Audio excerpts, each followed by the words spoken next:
Pak Andi, mau ngomong-ngomong silakan, Pak Andi. Oh enggak, saya cuma nanggepin ini orang Rocky Gerung making comments.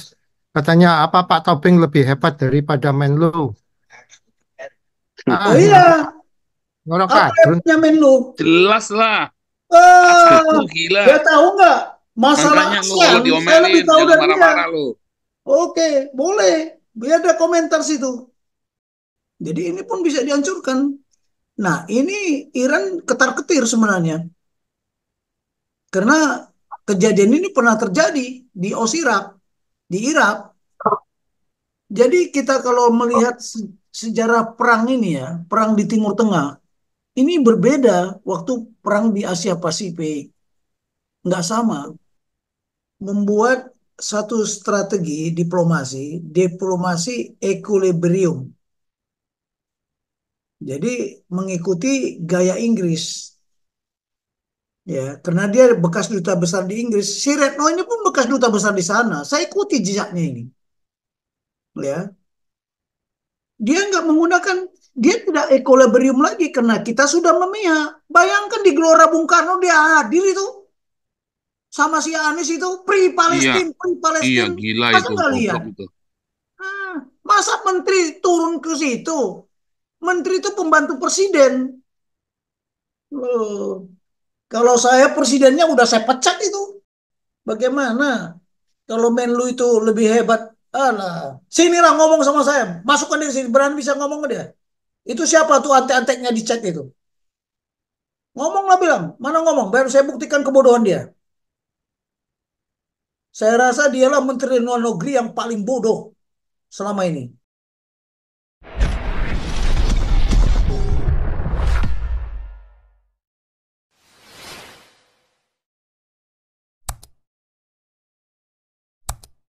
Silakan. Oke, ini ada Pak Rocky Gerung ini. Silakan Pak Rocky Gerung. Mana Pak Rocky Gerungnya?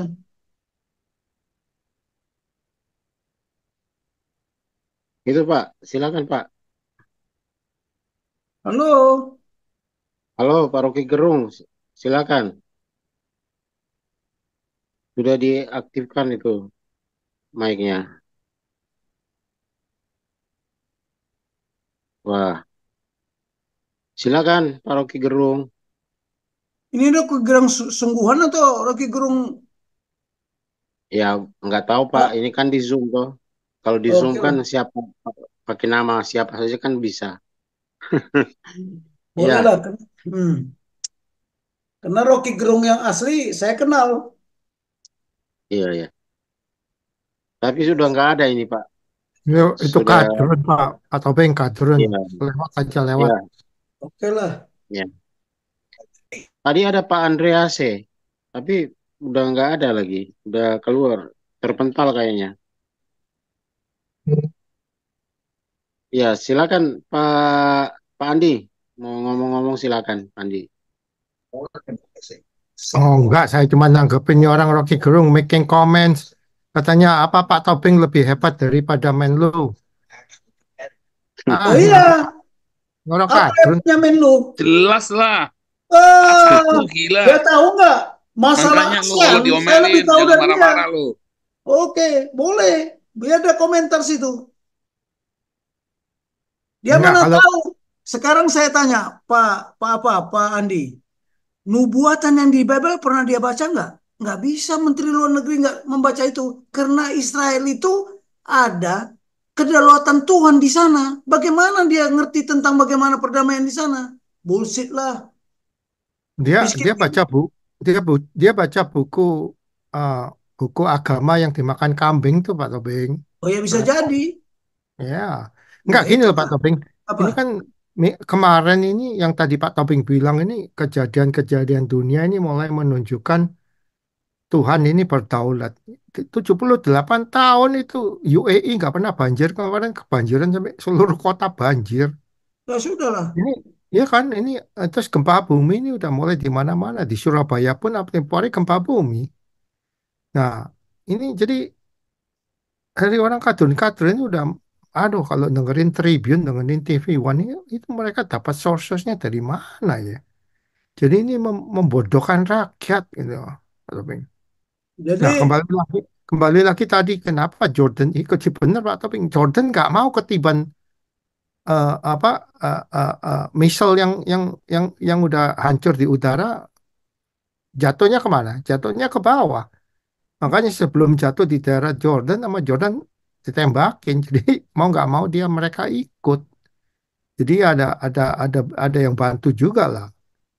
Maksudnya bagus. Nah, sebenarnya kemarin yang saya bilang sama Pak Pak Pak Paul, ya kita gimana kita ini mau nangkep ular, ya potong aja kepalanya lebih murah kan, efektif kan, daripada dipegang ekornya repot nggak ada yang bulat bulat bulat bulat nggak karu-karuan daripada. Nah, kalau kita pakai nuklir kan Iran katanya punya nuklir, tapi kita juga nggak tahu, ya kan? Uh, kalau mama bener ada nuklir itu apa environment disaster itu kan lebih lebih lebih ini Pak Tobing lebih lebih gawat untuk kerusakan environment.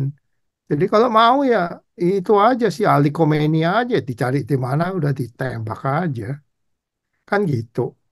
jadi fasilitas instalasi nuklir yang ada di Iran itu teknik te, apa teknisinya itu semua dari Rusia adalah orang Yahudi,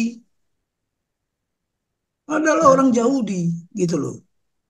Hmm. Nah, sekarang kan eh, si Netanyahu sudah tahu target yang harus dihancurkan ya adalah instalasi nuklir. Kalau instalasi nuklir di Iran diledakkan seperti di Irak dulu, Osirak itu kan dihancurkan sama Israel. Hmm. Jadi ini pun bisa dihancurkan. Nah, ini Iran ketar-ketir sebenarnya karena kejadian ini pernah terjadi di Osirak di Irak. Jadi kita kalau melihat sejarah perang ini ya, perang di Timur Tengah, ini berbeda waktu perang di Asia Pasifik. Nggak sama. Gitu lah. Makanya kan sekarang analisa mengapa Yerusalem? Karena si Iran ini nggak peduli dia itu. Mau disebut kota kota suci kayak apa kayak. Karena dia tidak menganggap itu kota sucinya dia. Nah, ini akhirnya mungkin nanti negara-negara Muslim yang tidak sama pemikiran dia ya akan bermusuhan karena dia Syiah, kemudian ada Sunni. Nah, itulah. Nah Ya, ini Pak Tobing nah, temennya Pak Tobing ini udah mau masuk nih si Rocky Gerung kata temannya Pak Tobing. masa Loh, saya bilang suruh masuk dia unmute lagi. Rupanya ini udah di kick out aja nih orang cuma. kalau Rocky Gerung, saya kenal suaranya, saya kenal orangnya. Dia panggil saya abang karena saya sudah berapa kali ketemu dia di dalam fokus group discussion, bukan satu kali. Hmm. Itu orang KW Pak Pak Tobing lanjut Gak lanjut. mungkin, nggak mungkin Rocky Gerung lah. Nggak mungkin orang KW. Bukan Rocky Gerung. Rocky Gerung udah pernah Bukan. saya telepon, nggak mau dia. Hmm. Saya bisa juga telepon dia karena saya bersama dia satu forum dulu, satu organisasi di Mufakat Budaya Indonesia. Dikerjain aja Pak Tobing, suruh masuk sini Pak Tobing. Ya dia nggak mau, dia kan bicaranya filosofi, mana mau dia bilang apaan aku mau tandingan sama abang masalah strategi. Iya, Dia dia belum maunya, tahu bicara filosofis. hmm, Bisa bisa tambah edan dia.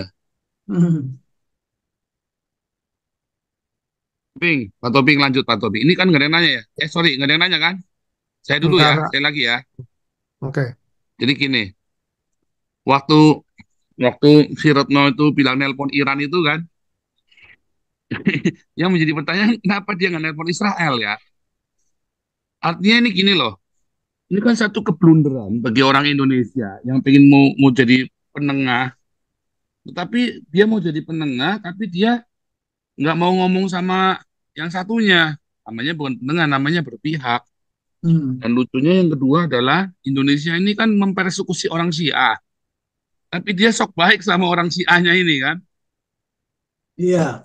Jadi memang kalau kita melihat, ya memang Indonesia ini apa canggung ya, canggung.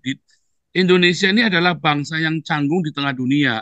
Kami sendiri ya, kalau saya lihat ya orang-orang Indonesia yang ada di luar negeri ini, ya kita kalau bilang orang Indonesia gitu, tanggapan-tanggapan mereka itu ya nggak apa ya, orang-orang ini nggak respect gitu ya sama kita ya. Cuma oh ya, karena apa makanan murah, perempuan apa namanya, eh apa namanya, Pulau Bali, wisata, Pulau wisata murah, Pulau Pulau Bali pengangguran dari itu doang. Eropa pun pengangguran di sini yang dapat uang tunjangan di sini daripada tinggal di sini mendingan tinggal di Indonesia.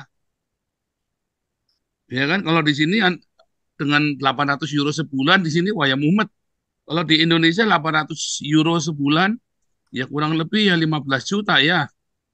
Ya udah hidup lumayan di Indonesia 15 juta maklo sendirian. Nggak ada anak istri kan. Tinggal jajan kia-kia cari ya cari orang desa lah ya kan. Beli rumah di agak pinggiran, kontrak pinggiran sebulan 4 juta, kalau 15 juta ya masih 10 juta, bisa kenyang, masih bisa kemana-mana tuh 10 juta sebulan. Jadi posisi Indonesia itu kayak nggak ada giginya di sini. Kita mau mau tunjukkan prestasi apa kita juga bingung. Hmm. Ya, sama kita ini orang Indonesia kita bingung Pak Topik. Nah, ini ya ini pesan juga buat teman-teman dan juga buat Pak Topik. Bagaimana kita bisa berdampak bagi dunia internasional. Ya sebetulnya cara satu-satunya ya hanya kita membuka diplomatik dengan Israel. Setelah bikin buka diplomatik, lalu Indonesia menekan Israel. Itu tajam, itu pasti efektif itu. Setelah buka hubungan diplomatik, Israel sudah kasih uang Indonesia banyak sekali. Lalu kita bilang, oke, Israel, kamu nurut sama saya. Pasti nurut tuh Israel tuh. Iya, jadi begini, waktu Menlunya zaman SBY itu membuat satu strategi diplomasi equilibrium. Jadi mengikuti gaya Inggris, ya, karena dia bekas duta besar di Inggris. Si Retno ini pun bekas duta besar di sana. Saya ikuti jejaknya ini, ya. Dia nggak menggunakan, dia tidak equilibrium lagi karena kita sudah memihak. Bayangkan di Gelora Bung Karno dia hadir itu sama si Anies itu Iya, Free iya, Palestine. gila Masa itu, nggak lihat? goblok itu. Ah, masa menteri turun ke situ? Menteri itu pembantu presiden. Loh, kalau saya presidennya udah saya pecat itu. Saya beritahu. Itu sudah saya masukin ke lubang buaya itu kalau saya jadi presidennya Pak Topik. Iya, kan dia mengorbankan Indonesia. Dia tahu nggak peristiwa Indonesia menjadi pasukan peacekeeping, ya pasukan perdamaian di Libanon. Itu Israel nggak setuju, tahu nggak? Setengah mati. Kita minta tolong sama Amerika supaya kita bisa setuju. Karena tahu orang Israel, Indonesia ini pasti memihak. Waktu pengiriman pasukan ke sana dulu, kan terjadi masalah juga, hampir ditembakin sama orang Israel. Karena pasukan kita menggunakan doktrin Indonesia, pembinaan teritorial, bangun masjid lah apa segala macam. Wah, curiga Israel. Jadi nggak boleh, harusnya memakai petunjuk yang dikeluarkan oleh PBB. Ya namanya waktu itu kita belum ada peacekeeping center kok. Jadi sebenarnya Indonesia itu diakui sebagai pasukan peacekeeping itu, dicintai. Asal jangan memihak seperti di Kamboja. Wah, dipuji-puji kita. Betul, betul, betul. Iya, tapi di Artinya sana kan dulu zaman Soeharto Indonesia lebih ditakuti di seluruh dunia. Bahkan zaman Soekarno Amerika aja takut ya Pak Topik ya. Bisa iya ditekan iya sama Soekarno ya. iya. Apa dibilang si Retno pinter? Itulah gobloknya dia, Menteri Luar Negeri miak-miak katanya non-blok. Saya tanya apa artinya non-blok? Katanya bebas dan aktif. Apa artinya bebas dan aktif? Kalian mau bebas, kekuatannya nggak ada. Mau aktif juga tak ada kekuatannya. Kemampuan apa kita? Hanya ngoceh. Mulut aja. Wow, wow, wow, wow, gitu. Dibuang orang lah. Sekarang mengapa PBB pun tegak tengkuk masalah Timur Tengah ini? Loh kita harus kaji dari mengapanya. Hmm. Akhirnya sekarang kan PBB begini-begini. Amerika abstain. Amerika abstain itu bukan berarti dia nggak memihak ke Israel, karena ada strategi di situ. Tapi kalau kita kaji, mengapa dia abstain? Ya itulah, ini permainan strategi. Semua, ya setiap hari ini kita bermain strategi. Makanya kita nggak punya strategi nasional. Nggak punya. Tunjukkanlah kepada saya. Atau buka di Google, ada nggak? Kalau strategi, buka aja lah. Timor Timor yang baru merdeka aja udah punya kok. Singapura punya. Singapura lebih apa lagi? Jepang punya. Wah, gila kalau belajar strategi nasionalnya dia itu. Coba, Indonesia punya nggak? No way. Nah, bagaimana kalau Menlu itu lebih hebat? Alah, sinilah ngomong sama saya. Masukkan dia ke sini. Berani bisa ngomong ke dia. Itu siapa tuh antek-anteknya di chat itu? Ngomonglah bilang. Mana ngomong? Biar saya buktikan kebodohan dia. Saya rasa dialah Menteri Luar Negeri yang paling bodoh selama ini. Oh enggak. Oke lah, itu aja. Biar didengar sama dia, nggak apa-apa. Emangnya gua takut apa sama dia? Umurnya bujung di bawah saya kok, pengalamannya juga jauh di bawah saya. Hmm. Kenapa Oke, masih Pak Taufik. dipertahankan ya? Padahal kita punya menteri banyak banyak orang-orang pinter ya di Indonesia itu. Misalnya nih, kenapa dia nggak suruh Prabowo jadi menteri luar negeri, ya kan? Kenapa dia nggak suruh, misalnya nih, siapalah di bawahnya nih, si Puan jadi menteri luar negeri, mungkin lebih, lebih pinter kali si Puan kalau jadi menteri luar negeri. Banyaknya Kalau kalau si sebenarnya. Retno ini kelihatannya memang khilafah banget ya, kadrun sekali ya si Retno ini ya Pak Toping ya. Ya, karena sekolah, dia masalah sekolah hubungan internasional. Kemudian dia bisa bahasa Inggris, cocok jadi menteri luar negeri. Karena dia pernah jadi konsul, pernah jadi duta besar. Bullshit lah. Ya misalnya misalnya ini ada Pak Toping, Hmm. ada Pak Panjaitan, ada siapa lagi? Hmm. Kalau cuma bahasa Inggris mah istri saya juga kalau cuma bahasa Inggris ya dia kan lulusan sastra Inggris itu si Retno itu Hmm. sastra Inggris dari UGM ya kalau nggak salah ya. Hmm. Dia lulusan sastra Inggris UGM atau dari UI deh saya lupa itu. Kalau cuma sastra Inggris mah ya semua juga banyak. Ini kan yang masalah adalah kepiawaian melobi lobi internasional. Si Retno ini kan nggak ada jejaknya Pak Tobi. Ya Lobi memang. internasional. Kalau lobi internasional itu ya saya rasa ya saya nggak tahu ya prestasinya Retno ini apa ya selama dia jadi Menteri Luar Negeri. 2 periode ya kalau nggak salah ya. Iya. Nah iya terus aduh si Jokowi ini apa goblok apa gimana ya si Jokowi ini ya. Satu satu apa kan? Satu alma mater. UGM ya. Oh iya kalau Iya. kan satu alma mater ya. Hmm. Nah iya kan banyak orang pinter di Indonesia, tapi nggak ada yang dipakai.